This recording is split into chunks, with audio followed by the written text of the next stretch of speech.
Final Fantasy has always been keen to experiment with gameplay, story, and setting. That's what makes it the most highly regarded JRPG franchise of all time, and Rebirth is no different. It's the first title that understands what makes open world so much fun. The team really put in the effort to make this world feel full of fun things to do and explore, making it so much more than a typical open world game.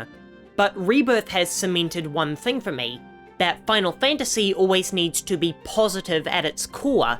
It needs to put the adventure before the story and feel like a journey, something that Final Fantasy XVI lacked for the majority of its runtime.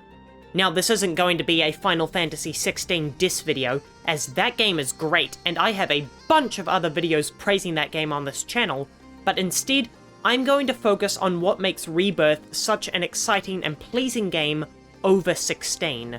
Because I don't want you to think that Final Fantasy XVI is a bad game by any means, I'm not going to mention it for the rest of this video. Let's first focus on something I just said. Rebirth puts its adventure before its story. Cloud and his friends have an ultimate goal that they need to reach, but they don't know where to look for it, so they have to travel across the world following the Black Robes in order to find Sephiroth. Even though the stakes couldn't be higher, the adventure across the planet is filled with the joy of discovery and the excitement of seeing what's around the next corner. Of course, to me and many others, that anticipation was erased by having already played the original, and it was instead about seeing the fully realised interpretations of these legendary locations in modern graphical glory. It's amazing to see these places in Rebirth, not because of cheap nostalgia for wanting to see iconic moments and locations, but because Rebirth has added an important aspect to all these locations: scale. See, the original Final Fantasy VII blew the minds of gamers in 1997 because nothing else like it had ever existed on the level it was presented in on the PlayStation 1. But ironically, the world is miniature in its presentation by today's standards. Of course, this is to be expected, but there are lots of elements in the original that make the world look, but definitely not feel, small. For example, the blocky PS1 character models look a lot like collectibles or toys. This is something Rebirth realised, and it used those 3D models as avatars for battles in the Gold Saucer. It was only then that I discovered the action figure-like sheen of the original character models. The other thing contributing to the shrunken perspective of the original is the top-down camera angle. It's awfully hard or even impossible to convey the scale of something when you're looking at it from above, as this is a camera technique used to convey that something is small or insignificant. This is put into stark contrast during the game's intro, where Midgar is displayed as being above the party, and therefore much larger, with a much grander scale and a more established presence. Rebirth remedies both of these issues with its stunningly realistic anime-infused models and a switch to a third-person camera that allows you to look up at these recreated locations rather than down at them. This fills the player with a sense of wonder and amazement at each area, whether they've played the original or not.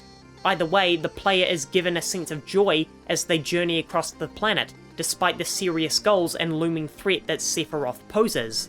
Another reason that Final Fantasy should always be fun is that when a game has a happy tone and an air of positivity about it, the sad and tragic moments hit much harder. We've seen these characters while they're happy, so when we see them at their worst, it stings all the more. This is why that moment in the original Final Fantasy VII is regarded as one of the most tragic and significant moments in video game history. It's the Luke, I am your father of video games, because both Star Wars and Final Fantasy VII were such cheery and optimistic pieces of media, up until they take a darker turn that catches the audience off guard, cementing these moments as the two most iconic twists in their respective mediums.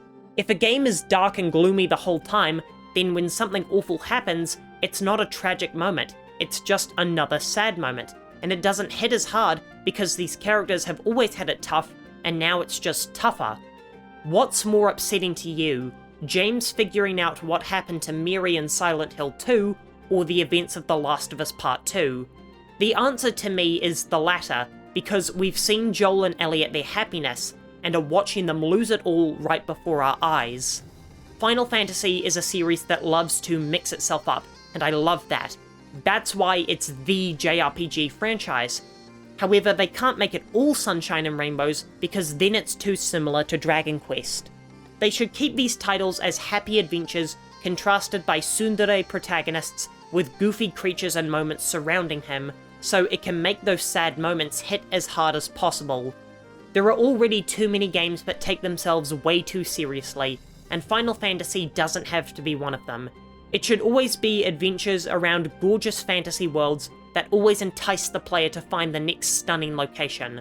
If you made it to the end, then maybe you'd be interested in seeing my video on Queen's Blood, and I'll be back in 2 days with another Final Fantasy essay.